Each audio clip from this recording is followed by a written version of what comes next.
मुझे मेरी जो तजुर्बा है उसके अकॉर्डिंग ऐसा लगता है कि जब हम पढ़ रहे होते उस वक्त अगर 50 साल की उम्र की बातें की जाए तो शायद वो समझ आती नहीं। तो प्रैक्टिकल वे से हम जिस कड़ी में होते हैं उस वक्त वही चीजें हमें समझ आती है। जब बच्चा 3 साल का होता है उसे खेलना कूदना ही समझ आता, उसे पारिवारिक जिम्मेदारी पता नहीं। जब हम 10-12 साल के होते हैं तो ये समझ आता है कि मेरी एक जिम्मेदारी पढ़ने की भी है और हम धीरे धीरे स्कूल की ओर कनेक्ट होता है। ठीक उसी तरीके से जब हम एक पारिवारिक जीवन में जाते तो यहाँ समझ आने लगता है कि हमारी जिम्मेदारी परिवार चलाने हैं। और जब एक बुढ़ापे की उम्र में जाते हैं तो वहां समझ आता है कि मुझे करनी क्या थी और किस तरीके से हम लोगों ने जीवन को काटा है। तो ये जो स्टूडेंट की उम्र है, जो विद्यार्थी जीवन होता है, निसंदेह बहुत अनमोल पल होते हैं और इस उम्र में संभलने की आवश्यकताएं होती है। मैंने बच्चों को पिछले 12 वर्षों से शैक्षणिक क्षेत्र में हूँ और बच्चों के बीच में रहा हूँ। निसंदेह बच्चों की जो समस्याएं हैं उनसे अवगत हुआ हूँ और ये मैंने पाया है कि ये जो उम्र होती है शिक्षक के क्षेत्र का या शिक्षा ग्रहण करने का, तो बच्चों में बता दूं कि किसी भी क्षेत्र जब आप जाओगे तो ऐसा लगता है कि वो क्षेत्र आसान है, लेकिन प्रैक्टिकल वे में कोई आसान होता नहीं। सारी चीजें मुश्किल होती है। और एक बात मुझे समझ आया कि लर्निंग का कोई भी प्रोसेस, लर्निंग का मतलब सीखने का जो भी प्रोसेस है वो मजा नहीं देता, वो थोड़ा सा उबाऊ लगता है। लेकिन अगर आप किसी भी शैक्षणिक शैली को आप एडॉप्ट कर लेते हो, सीख लेते हो, तो वो जीवन भर में। लेकिन ये बातें हमें तब तक नहीं समझ आती जब हम स्टूडेंट लाइफ में होते। तब तक इसलिए नहीं समझ आती क्योंकि कहीं ना कहीं वो माहौल मुझे नहीं मिलता। तो प्रॉपर तरीके से मेरा जो अनुभव है, अगर आप बहुत कुछ ना प्लान कर पाए तो एक ऐसा प्लान करो। अगर आप प्रैक्टिकल वे से अपने घर को देखना शुरू करो तो निस्संदेह वहां से आपको मोटिवेशन मिलना शुरू हो जाए। मोटिवेशन की जो बातें होती है निस्संदेह आप में चार्ज को जरूर करता है, लेकिन वो लिमिटेड टाइम के लिए होता है। आज की जो सेमिनार है, इस सेमिनार से सारे के सारे बच्चे को कहीं ना कहीं लाभ जरूर मिला होगा। लेकिन जब हम किसी सेमिनार को अटेंड करते हैं तो ऐसा लगता है कि हम जमकर पढ़ेंगे, लेकिन अगले 48 से 72 घंटे में हम पूरा उसी ठर्रे पे आ जाते हैं जिस ठर्रे पे चल रहे हैं। तो स्वाभाविक सा बात है कि अगर प्रैक्टिकल तरीके से जीवन को जिया जाए तो आपको एक काम करना पड़ेगा। आप ये देख लो, प्रैक्टिकल तरीके से चीजों को समझने की कोशिश करिए तो आप देखेंगे कि आप घरों से देखना शुरू करो, अपने पेरेंट्स को देखना शुरू करो। सब लोग अपनी ड्यूटी करते हैं। सपोज अगर आपके बाबूजी हैं तो वो क्या करते हैं, उनकी जो टास्क है, अगर वो बिजनेसमैन है वो समय पर दुकान खोलते हैं और लगातार 10 से 12 घंटे बिना किसी एक्सक्यूज का, बिना किसी बहाने का वो काम करते हैं क्योंकि उन्हें पता है कि जिम्मेदारी होता है। और जिम्मेदारी क्या है कि अगर वो काम नहीं करेंगे तो शायद आपका एजुकेशन, आपका नीड वो फुलफिल नहीं कर पाए।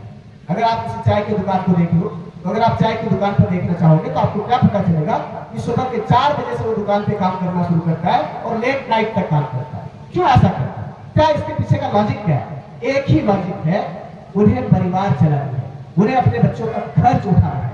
इसीलिए वो डेडिकेशन के साथ क्या करते हैं, काम। आप अपनी माँ का तुलना कर लो तो आपको क्या पता चलेगा कि अगर जब आपको स्कूल जानी होती है ना, तो स्कूल जाने से पहले ही वो सारी तैयारियां कर लेते हैं कि बच्चों को मुझे टिफिन देनी है और वो टिफिन प्रॉपर तरीके से टाइम से बिफोर करता है। क्यों? क्योंकि उसे पता है कि जिम्मेदारी है। अगर आप अपने घरों के एग्जाम्पल्स को लें और वहां से आप फॉलो करना शुरू करें, एक माँ अर्ली मॉर्निंग इसलिए उठती है कि घर के सारे काम को निपटाते हुए बच्चे को प्रॉपर तरीके से टिफिन दिया जाए। एक पेरेंट्स इसलिए काम करता है ताकि अपने बच्चों को एक बेहतर एजुकेशन के साथ साथ उसके नीड को फुलफिल किया जा सके। आप किसी दुकान पे चले जाओ, आपको पता चलेगा कि वहां पर जो लोग काम कर रहे, जो सेल्समैन है, बॉस ने क्या करता हूँ, सेल्समैन। सेल्समैन मतलब एक छोटा सा एम्प्लॉय है जिसे मात्र 5,000 की तनख्वाह मिलती है। कितनी हजार? 5,000, 7,000, 10,000 की तनख्वाह मिलती है, लेकिन वो डेडिकेशन के साथ काम करता है, ईमानदारी के साथ काम करता है। अगर उसे 10 घंटे की नौकरी है तो 10 घंटा बिना किसी एक्सक्यूज का काम करता है। क्यों? क्योंकि उसे पता है कि मैं अगर 10 घंटे काम नहीं करूंगा तो अगले दिन बॉस मुझे क्या बोल देंगे, जब आप दूसरे जगह काम देखिए। तो कहीं ना कहीं मैं ये क्या दिखाने की कोशिश कर रहा हूं कि अगर आप खुद को बॉस समझते हो, अगर आप चाहते हो कि जीवन आपका सकारात्मक हो जाए, आप जीवन की ऊंचाइयों तक चले जाए, तो आपको एक काम तो करना पड़ेगा कि आपको अपनी ड्यूटी समझनी। क्या समझनी पड़ेगी जी? आपकी अपनी ड्यूटी। और अभी इस उम्र में आपकी ड्यूटी क्या है? कमाना नहीं, क्या करना है? पढ़ना है। यही है ना ड्यूटी जी? क्या आपके ऊपर आपके परिवार ने ऐसी जिम्मेदारी दिया क्या कि आपको कमा के परिवार चलाने ऐसा नहीं? यहाँ पर बैठे हर एक बच्चे जो आपका लकीएस्ट भाग्यशाली में से एक है। क्यों? क्योंकि आप जैसे कुछ बच्चे ऐसे होंगे आपके आस पड़ोस के जो आपकी उम्र में कमाने के लिए निकले।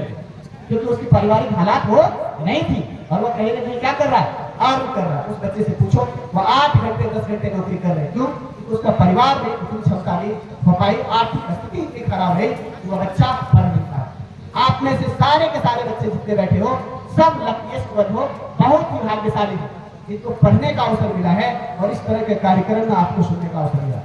आपने देखा होगा कि जब कार्यक्रम शुरुआत हुई थी सारे लोग बैठे हुए थे, तो हर एक लोग जीवन में सफल नहीं हो सकते, ये बात आप समझ लीजिए।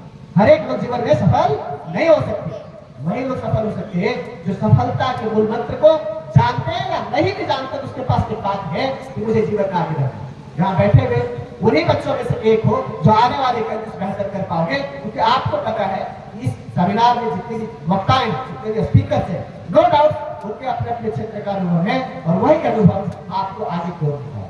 तो मैं आज के इस सेशन में यही कहना चाहूंगा बच्चों कि अगर आप वास्तव में सफलता पाना चाहते हैं तो आप इमेजिंग करो, कल्पना करो। अगर आप कल्पना से दूर, कई बार बच्चे ऐसे होते हैं क्रिएटिव होने के बावजूद क्रिएट नहीं कर पाते। जैसे अभी बहुत सारे बच्चों ने ये सवाल भी पूछा था, मुझे नींद आती है, मुझे पढ़ नहीं पाता। इसका सीधा एक ही फैक्टर है कि आपके ऊपर कोई जिम्मेदारी नहीं। जिस दिन आपके ऊपर जिम्मेदारी आ जाएगी, ये नींद, भूख, प्यास सारे के सारे खत्म हो जाते हैं। जिस दिन से जिम्मेदारी आना शुरू होती है, कम उम्र के बच्चों की शादी हो जाती है। मैं देखूं तो 15-16 साल में जो बच्चा खेलने कूदने की उम्र होती है, वो ससुराल चली जाती है। उस बच्ची से पूछो तो आपको समझ आएगा कि उसको ऊपर जिम्मेदारी क्या है।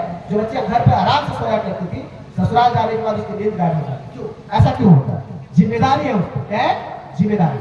तो आप एक काम करो कि अपने पेरेंट्स को देखो कितना मेहनत से वो आपके लिए काम। अगर आप प्रॉपर तरीके से उनको भी फुलफिल करना शुरू करोगे, अगर आपके पापा बहुत मेहनत से काम करते हैं, आपकी मम्मी बहुत ईमानदारी से काम करती है, अगर आप वही ईमानदारी अपने एजुकेशन में लेकर आ जाओगे, निसंदेह आपके हर एक डाउट ऑटो खत्म हो जाएगा। अभी मैं मोबाइल के बारे में बातचीत करूं, जितने बच्चों को एजुकेशन नहीं पता, लेकिन मोबाइल के हर एक चीज उसे पता है। क्यों? क्योंकि हम वहां ज्यादा समय बिताते हैं। तो जो भी विषय डिफिकल्ट आपको लगता है, उस विषय को अगर आप ज्यादा समय देना शुरू करोगे, निसंदेह वो विषय आने वाले दिनों में बहुत ही आसान लगना शुरू हो जाएगा। तो आपको करना बहुत कुछ नहीं, सिर्फ करना यही है कि आप कंसिस्टेंसी को मेंटेन करना, जिसको हम लोग बोलते हैं लगातार। नहीं, कछुआ और खरगोश की कहानी आपने जरूर सुना होगा, और उस पूरे रेस में जीता कौन था भाई? कछुआ ही जीता था। तो कछुआ में एक क्वालिटी थी, क्या था वो? करना लगातार था। खरगोश को क्या लगा कि भाई मैं तेज दौड़ सकता हूँ, और आगे चल करके वो क्या था? आराम करने लगा था। पता है ना, आराम करते करते क्या आने लगी थी? नींद आने लगी। और बेचारा नींद में क्या हो गया? इतना सो गया कि कछुआ चुपके से निकल गया। इसका मतलब इस सेमिनार में भी ढेर सारे लोग बैठे थे, कुछ लोग निकल गए और आप बैठे हुए। इसका मतलब है कि निश्चित तौर पर आने वाले वर्षों में अगर सफलता की कोई कड़ी होगी तो उन लोगों की तुलना में आप लोगों की ज्यादा है। तो आशा करते हैं कि आज का सेमिनार जो है आपके जीवन में सकारात्मक बदलाव लाएगा, और सकारात्मक चीजें और सकारात्मक बातें आपके जीवन को अग्रसर करता है। उम्मीद है इस तरह के कार्यक्रम से बच्चों को निस्संदेह लाभ होगा, और पुनः इस आयोजक मंडली को अपने तहे दिल से धन्यवाद देना चाहूंगा, ताकि आने वाले वर्षों में भी इस तरह के कार्यक्रम होता रहे और यहाँ के बच्चों को भी मार्गदर्शन मिलता है। बहुत बहुत धन्यवाद सर जी।